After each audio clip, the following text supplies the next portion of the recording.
Hey guys, Lemur here. Currently 674 LP Challenger.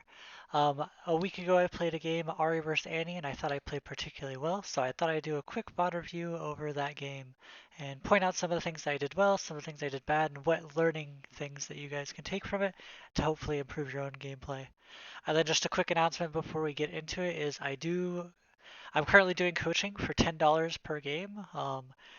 My Discord will be linked in the description. It's Zabuhu hashtag 1263, I believe. It'll be in the description. Anyways, it's $10 per game, very low committal. And my current goals are to become a LCS coach or LEC coach or whatever, a professional coach. So, um, get it while it's $10, I guess.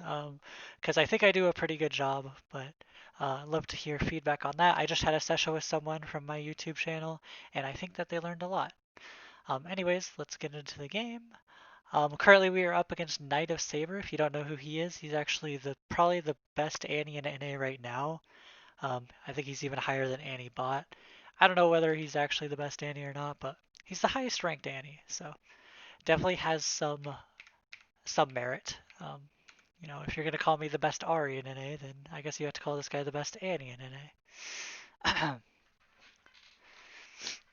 Anyways, the Ahri vs Annie lane is a matchup that I've played a lot in the past. However, I haven't played it very much recently. One of the big things about Annie is she can one-shot you, and so if you build Merc Treads, it often will prevent her from one-shotting you, and so that's usually an item I like to get pretty early on. And we're just going for an invade here. We end up getting the ward, which is super nice. However, it will not get us level 2 because there was more than 3 people near it. And then since we went for the invade, got the red buff ward, we do have to worry about our own jungle getting invaded. And so me and Tryndamere are just, scouting out and seeing what we can find.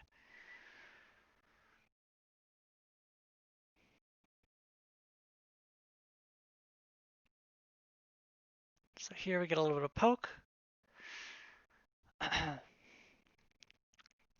And I start Charm there, obviously, because we can catch out Graves and we get it Splash, which is super nice. Here I use my ward, but I think it was actually a mistake because there's no way Graves invades the Nidalee when my Nidalee's starting red. So ideally I actually don't place that ward and I save it for a little bit later. I take a free auto attack to get a little bit of wave push, however I should have been out of her range. One of the big ways on how you can win this lane as Ahri is if you keep Annie pushed under tower because you have significantly better wave clear. So whenever you're playing a mid matchup, you always want to be thinking about how can I get the advantage? And in this lane, I can get the advantage by hitting level 2 first before her because I can now push her. However, starting charm means that I don't actually have as much push as I would have in the past, whereas if I started Q. So I had to play it a little bit differently, and so when I say I'm playing it a little bit differently, is normally I would be queuing the wave and trying to keep it a little bit in the middle of the wave, but here I have to auto attack a lot more because I don't have my Q, because I started E. And then here he goes for a really bad trade, and so I just handshake the trade. He walks up because he has the stun, but I'm obviously gonna charm. And then I just use my corrupting bot and I just walk at him. And that last auto attack was probably a mistake because he has electrocute, but overall I still think that trade was very beneficial to me because I have the wave clear and I can kind of determine when I want to be.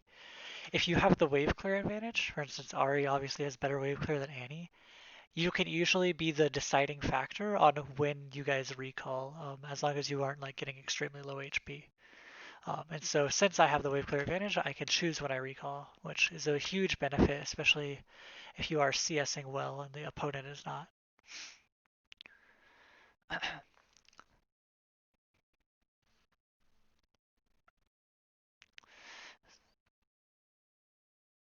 So he uses E to dodge my Q. Pretty good use by him. Surprised he took E level 2. I wasn't expecting that. And here I'm probably just going to Q the wave. And here's where I can start getting the push over him. And here, one thing is we could take note of is I'm trying to use my auto attacks as much as possible in order to push out the wave. So you'll see me always constantly trying to auto something in order to get my auto attack, on cooldown, as you could say. It's not really a cooldown, but it's kind of like a cooldown because it's a, 0.7 second cooldown or whatever it is.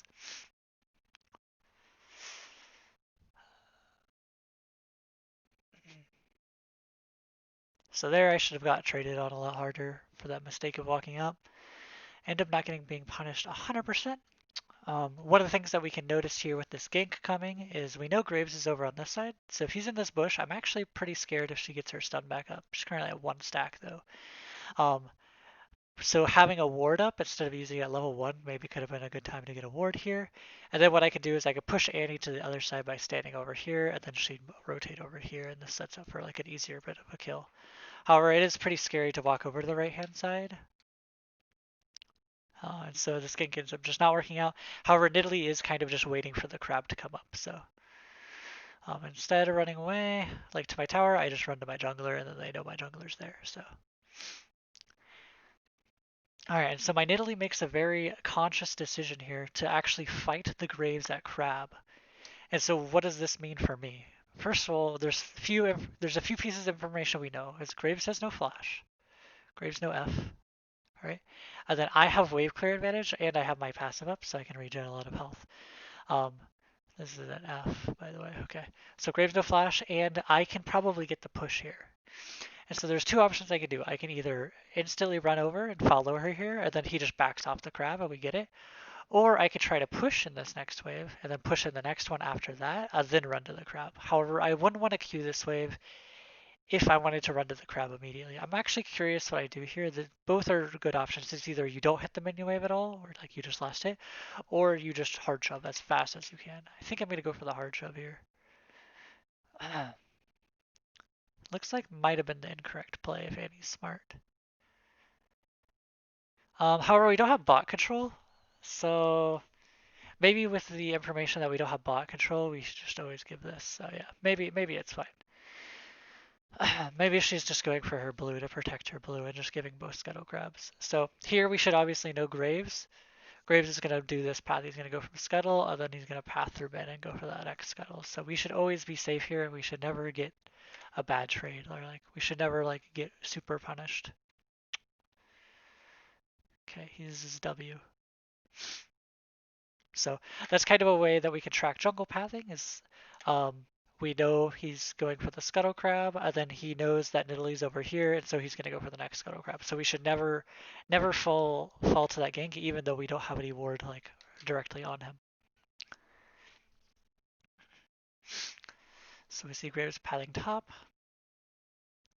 And we notice Annie's missing too. So what's a common play as a mid laner is you want to follow your jungle around and look for gank opportunities in the side lane. So I think this is actually a very big moment in this game on why this game actually doesn't go completely terrible is I recognize that that Annie is following Graves, and I hard shift this as fast as I can, and I'm looking to TP to protect my top laner.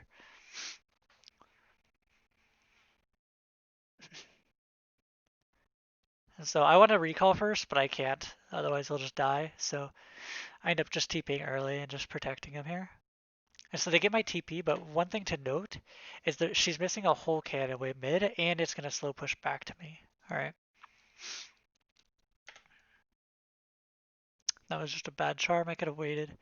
Here, I actually I don't force Annie. I let Annie make a mistake here. And that's like very important for this upcoming dive that they're doing is I allow Annie to use her stun on me. This is very intentional. I'm like, okay, if she uses her stun on me, they have no follow-up right now. Whereas if she just walks at me and walks at the Tryndamere, lets them get closer, then this Tryndamere's dead. And so what I actually did is I walked in range of her so that she would stun me. And like if I got killed by this, is they both have to flash to kill me, and like they're right here. And so maybe the Tryndamere can live and get all his XP or something.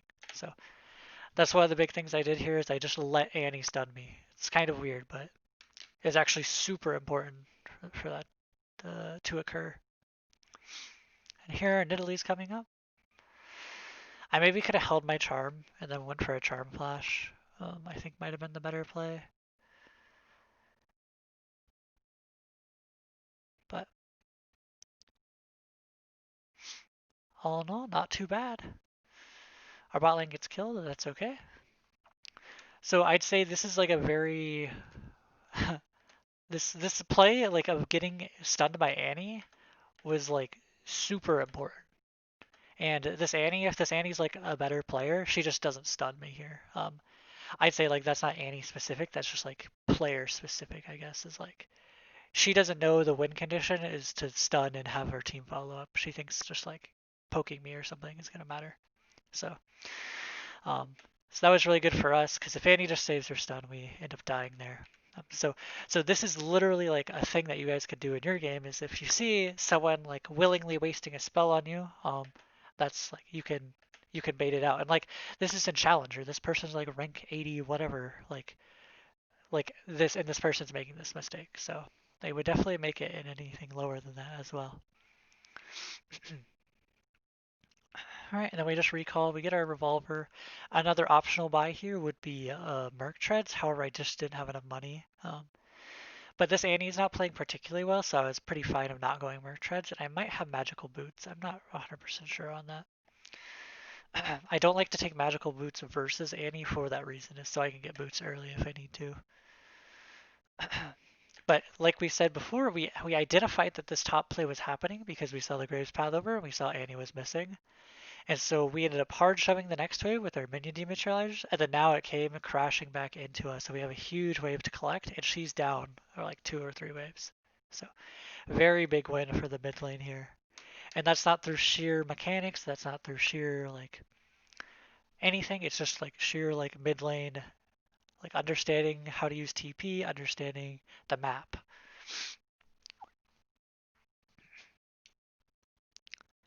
So here the cannon, I'm gonna try to pressure her, she uses her E to get out of the way. She knows I'm about to hit 6. I maybe shouldn't have wasted charm. However, I can't really kill her, so I think I'm just gonna look to roam with my level 6. Missing a few creeps for some reason. Ping out our ward. Okay. I'd expect myself to use a corrupting pot here just to get the mana back. Here I'm providing pressure top, but why is this important that I do is first of all, like I could deny her a few CS mid, but it's not super impactful. I'd say if it's like a different champion that like is more easily deniable than Annie, um, it's like it could be better to do. However, Annie can like Q and last hit very easily, and I can't actually go bottom here, and my jungler's not making a play. And so my only option is to go top here. And if we notice, like Lucian's at his tower, I think it just makes sense overall that like I go for this roam. And if the Lucian backs off, that's fine. We let our Tryndamere farm all this for free, and that's a huge deal. I'm literally giving my Tryndamere like an extra 5 CS that he probably wouldn't have gotten. So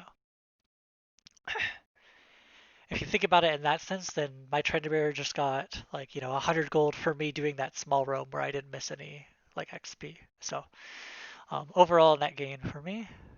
Maybe he would have got it anyways, but I feel like Lucian should have been able to poke him down. So, but with me running top, it did open up for bot lane to get played or like get opened up on, and so maybe you can argue that if I had roamed bot a little bit, maybe I'd seen the Alistar go behind. It's hard to know. I think going top there makes a lot of sense to force the Lucian to back off. So here I'm walking through a ward. I should be pretty cognizant that it's warded. Okay, I do ping out that it's warded. I'm just gonna go for the honey fruit. I think we just go for the top dive.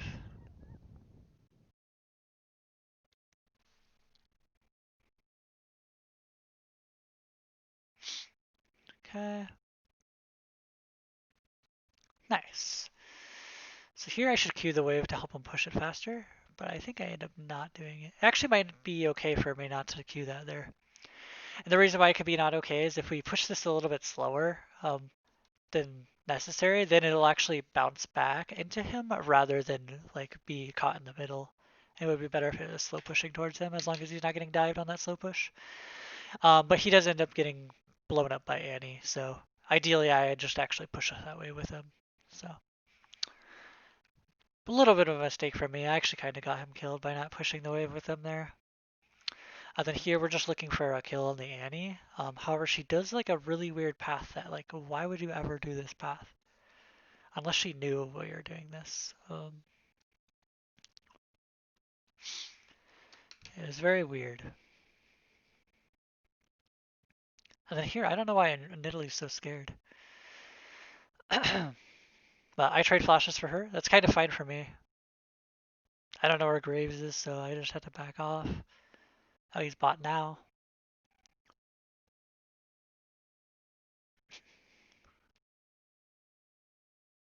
Here I felt like I had a charm to stop Lucian. However, that charm eating up 70 of my mana is pretty big. And yeah, bot lane's just getting smashed. And so the same thing happened again, where I actually pushed the wave before roaming, and then it's going to come back to me getting slow pushed in. So I'm going to end up catching more of the creeps than she is, and I'm going to end up getting an XP lead. So that's why having the push is so important before you roam, because we're able to just accumulate these XP leads.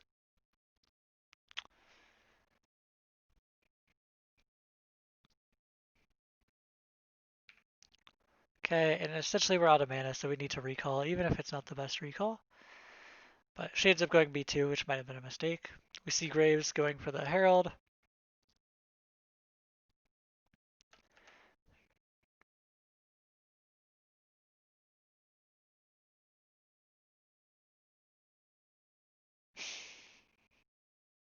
Damn, that was fucking clean. All right, so we can take a look at this. Is the information that we know. We see Graves from our control ward that I think I placed earlier, going to Herald, so we know that he's obviously going to do Herald. And here we make the play that we're gonna actually go for Herald. So I'm kind of pathing this way, but then I'm gonna path over here. And then I check top, see what top's looking like. It looks like he won't have prio, but maybe he could abandon his lane and come. Our bot lane's running up. They know this is the play they need to go to. They're also going to be here for the mid wave if something happens.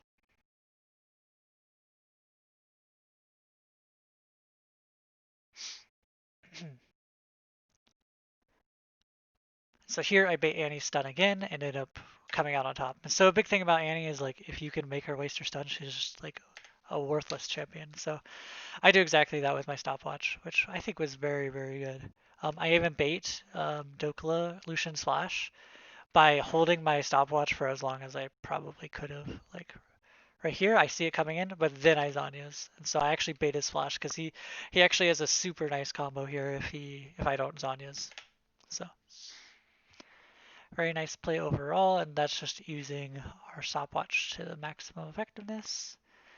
And she ends up losing out on a ton because my bot lane pushes. And so one of the reasons I can recall right here is because my bot lane decided to come mid because they were going for the play, and then they pushed my wave. And so there's no point in me doing anything other than recalling here. And then maybe my play is like recall, and then if they recall, I run bot, catch wave, and then I run back mid, and then they run back bot. Um, but since they push out mid and then run back bot, I'm just obviously going to run back mid, or I can go for like an inlane gank somewhere.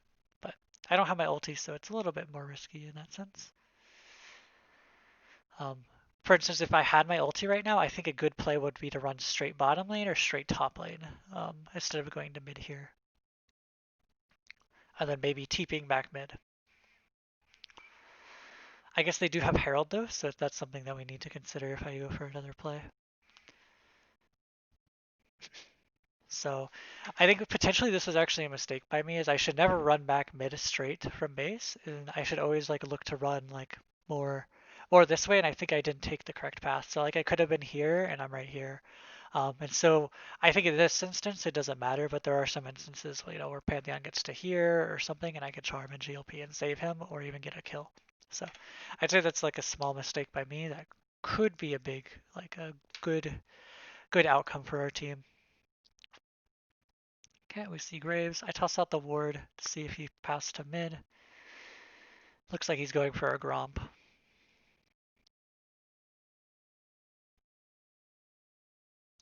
So we ping out that he could be on our Gromp. Here I'm kind of scared to walk over in that direction. One thing that happens is Nidalee wants to go for it. And so I decide I'm going to try to hard shove as fast as I can. I maybe even could have shoved in a second faster. I'm going to try to run out of vision of Annie so that I can get my TP off. And so that was really important because she does end up looking for my TP. and we end up getting two really nice kills. I actually think I might have thought I had R here. Okay, that was maybe a little bit into me, but I knew she was over there. I didn't think she'd get there that fast, so I like kind of face checked her, but I ended up dodging her R, so it's kind of like whatever. Um, but we're abusing Annie's weakness again, where we have the wave clear advantage, and she doesn't, and so she actually ends up losing more minions than I did again. And if I wasn't so god awful at last hitting, then I would actually have a like pretty good minion advantage, but I do have a pretty good XP advantage.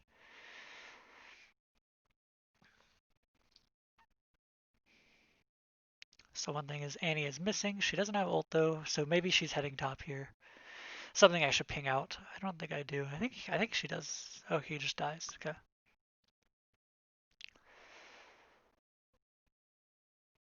So I wonder where Annie went.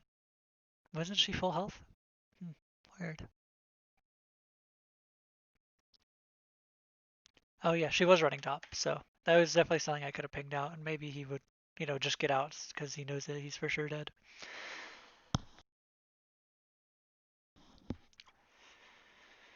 Okay.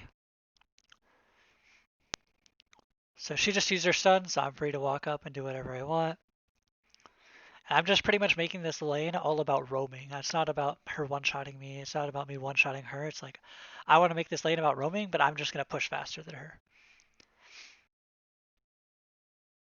Yeah, and I know Annie has flash because my flash is her flash. So a good thing to do is before Annie gets her flash back up is you buy Merc Treads because that's like when she's going to go for an all-in on you. She does have Ghost, so she's not looking for solo kills as much. But if Graves is there, like she flash R's me and then Graves presses R and I'm like dead. So it is important to get Mercury Treads when I can.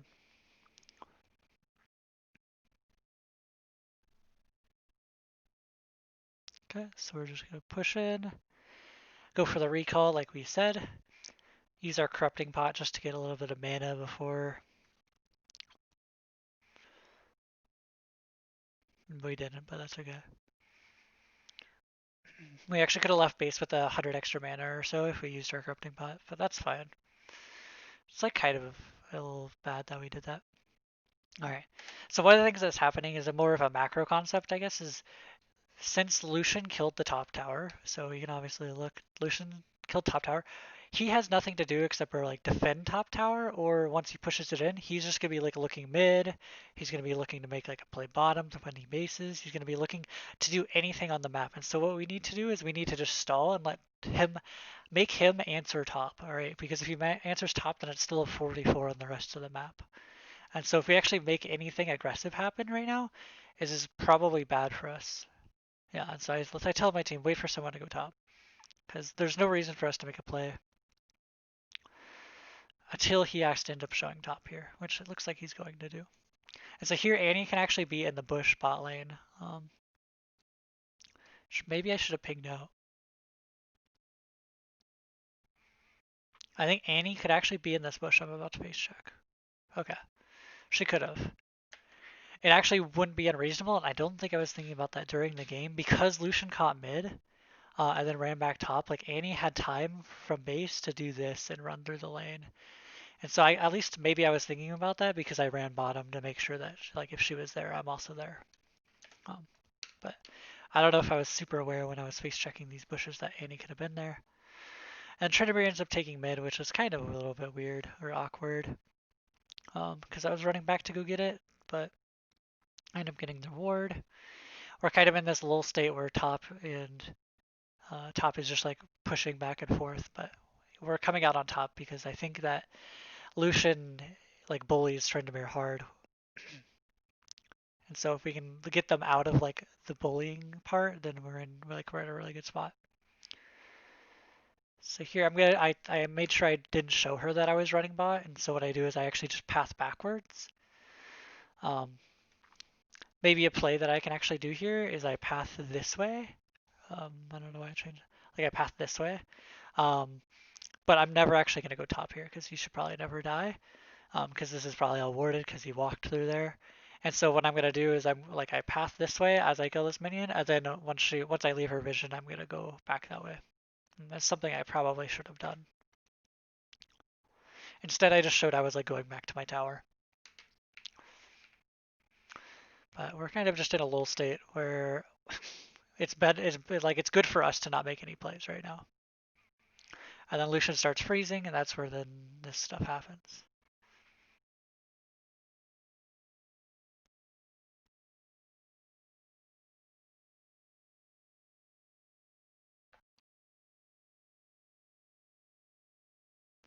Here we're trying to get some information on the fight. Here I'm not wasting Charm Flash yet. I know one of the things I have to worry about is if I just Charm Flash and Annie stuns me, I could just die to Lucian Burst and Graves Burst, so not doing anything reckless. I'm picking up the kill.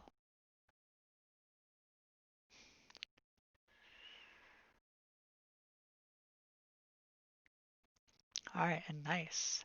I think possibly staying top here is pretty good for another wave. Our dragon is coming up in 50 seconds. So one of the plays I could do here is stay top. Yeah, I think I actually make a pretty big misplay here. I think I stay top, catch this next wave because he's going to hard shove it. And then go B, and then TP to dragon. I think is slightly better. Actually, I don't get any items, so maybe it's not.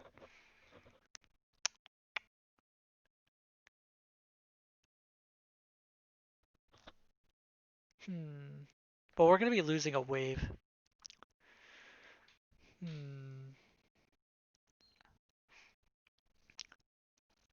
I think I should go top here. No, I think I should stay and push a one wave or like catch the one wave, and then go B, and then see if I have to run top or not, and then use TP if I need to. Because as it stands now, we're probably losing. Okay, I do go top here.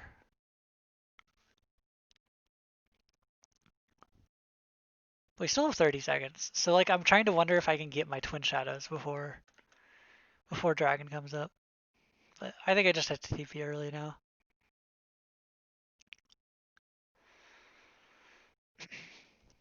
So yeah, I guess nothing really changes. It just changes if I needed the home guards from base or whatever. Oh, it's only 18 minutes, so yeah, I guess nothing really changes because I don't buy any extra items by doing it the other way. So here they're gonna go for mid prio and go for our tower, and here we're going for the fight. Or I mean, we're going for the dragon. Here Pantheon kind of overlaps my stun. Here we could have just got out at this point, and we probably are happy with it. But I go in for a Charm on Callista, end up missing. She had flash anyways, and she flashed nothing. But I think maybe we just should get out. Like, I don't know what Callista just flashed. Yeah, maybe we just don't fight there. And then we got the surrender vote from Cody-san. And then I sell my broken stopwatch for like 20 gold to get my twin shadows, which I determined that since I'm like the most fed person on our team, I can't actually afford to go Zhonya's, even though it's a pretty good item in this game. But since my gen is behind and my Tryndamere is not that far ahead, then we have a Nidalee, like I don't think I can actually afford to go Zhonya's this game. So I decided like right here that I can't. I think if the Lucian's better, the Pantheon dies there, but look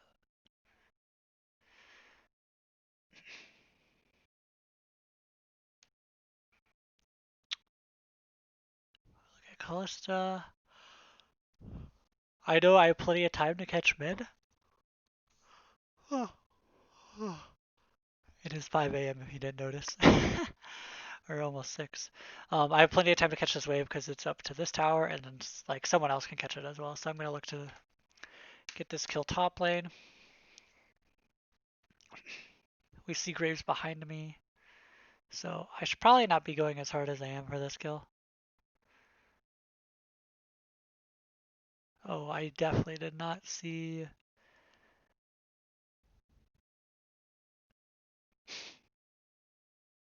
Nice. The invisible Q bug gets me the kill. So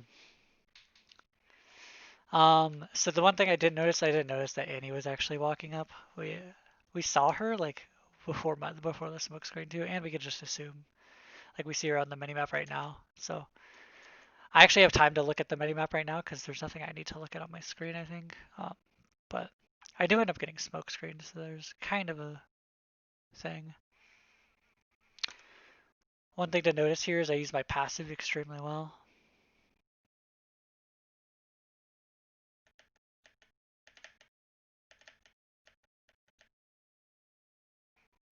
That's interesting. I never really thought about this.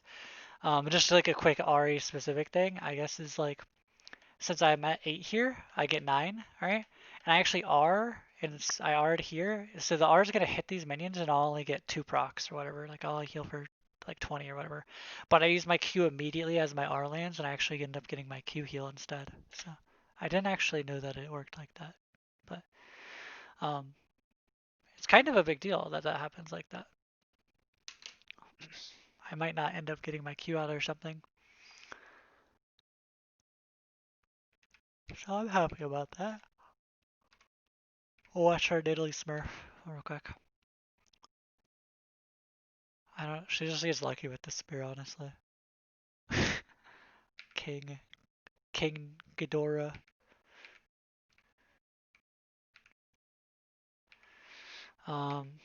From here we'll skip through a lot of this. I don't want to make this too long because we went over a lot of very important things in the early game already. But we'll check out some of these fights. So there I could have gone for the kill, but I was scared, I guess. I don't know. It's kind of wimpy. Well played by our Nidalee. So here I'm just trying to use my health bar as like a way for my team to win. So a common thing I see with like lower elo players, especially people I've coached, is like they won't go in like I'll tell you like you don't need to go for this fight. However, this fight still looks winnable, and you can actually provide a lot for your team by making them use things like Graves Flash, Graves Q.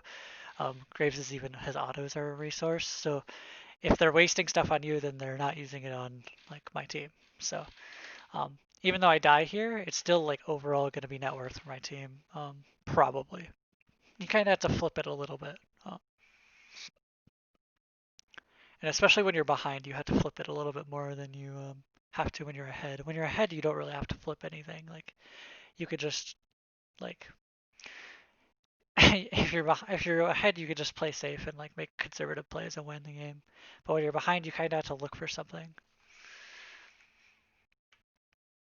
So I respawn. I look for the TP.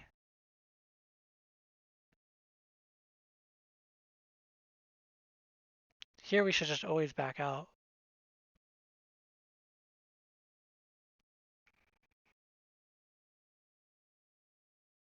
Actually, auto tibbers. So here, I didn't think we were going back, like going in for this play. One thing is my GLP gets absorbed by Alistar. I maybe could have positioned way better than I did. My twin shadows is still down, but yeah, this is a little bit weird. Maybe that's my fault. I think I should have been positioned further to go for a farther range GLP, but I think I had the right idea. Anyways, we got 20 seconds on my R. We obviously they're gonna do Baron after they kill that dragon. I can't see. My play changes a lot if I can actually see the game, but Graves smoke screened me, so it's kind of hard to tell what I should have done in that moment.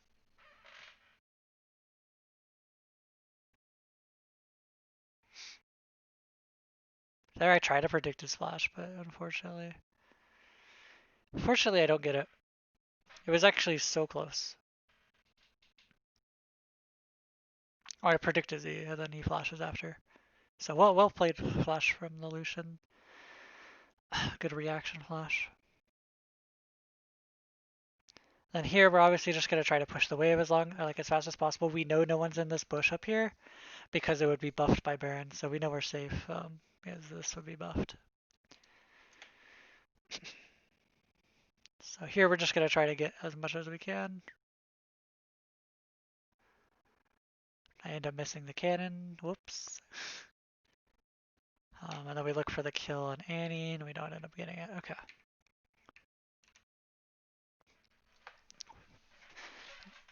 Here people are just overextending.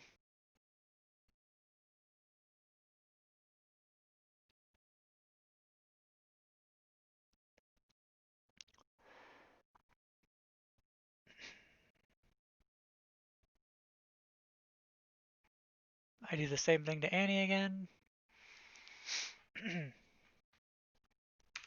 So Murktread's obviously coming in clutch here. But the big thing is like I'm okay dying. Like here, I'm okay dying to this Annie, and like because we win. I guess that's the biggest thing is like I'm walking up to this Annie because I know if she uses everything on me, my team will win the fight. Um, so I get all our spells, and then I get Graves ult as well, and then I get healed by Cody's Sun, which saves me. However, even if I died there, like it's still overall like insanely good for my team because like I'm not even in the rest of the fight because I'm already really low. So so that's like I'm trading my HP for a kill, and then we end up getting the Callista, I believe. And so instead of like running and chasing after fight when I had nothing up, I had Twin Shadows now, but um, I'm just gonna end up pushing the wave, getting as much gold and XP as I can. And then here I end up trying to push a little bit. And so obviously it's pretty hard to get this tower when they're coming up, and I use my Twin Shadows to scout where Alistar is, and so I see him. So obviously I'm just gonna charm, and then I can't kill him because he has ult potentially. And even if he doesn't have ult, like my damage is very slow. So I just use my R to get away, and it's up in 50 seconds, and I don't need it for anything. So that's something that you could do is you can use your Twin Shadows while you're split pushing to look for people, and then use your R just to escape, just to get the extra waves. Because this ended up getting me an extra blasting wand, and then I have 2 control wards now. So catching bot. Then we got bot pressure, and then we're looking for something.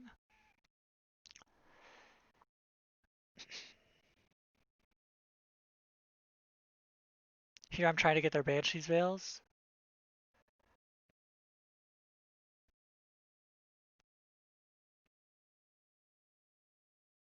So here's where Zhonya's would be a really good item. So pretty much what happened is we made the Lucian and Kalista die by going in on the Alistar and Graves like that.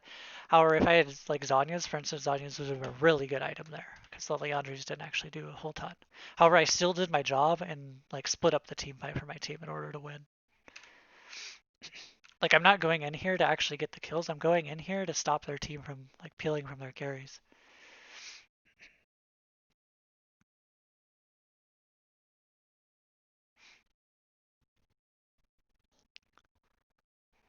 And then ideally, I don't use my third R there, and I cell blasting, get fiendish, and then refund everything. And then TP back, and I'll have my ult.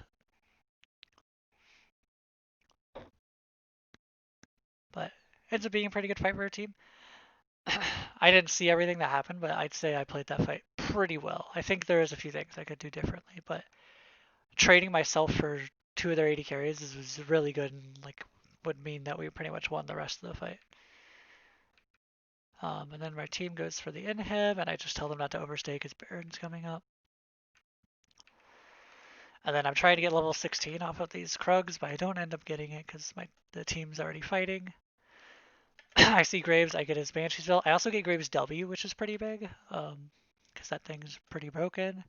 I barely missed the charm on Callista. However, I shouldn't have gone for her in the first place because she has cleanse. And even though she wasted it, it's like, shouldn't have done that, I think. This is like the worst gen ulti in the world. Like, why is it not positioned this way? I don't know. I don't know why it's not positioned this way. Uh, so it kind of makes me go a little bit early. Um, but he ends up getting a really good W, so at least there's that.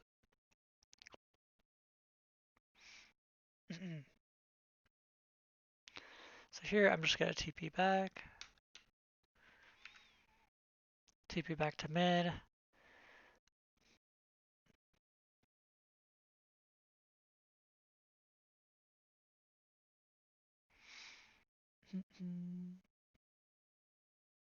Here I should throw a control ward, actually. This is a big deal, actually. I should put a control ward right here. And I put one right here while I was running away, but then when they're not walking this way, I should toss my other one in here, and that's super big. Because it'll also deny them vision with this ward over here. It's something that I really should have done.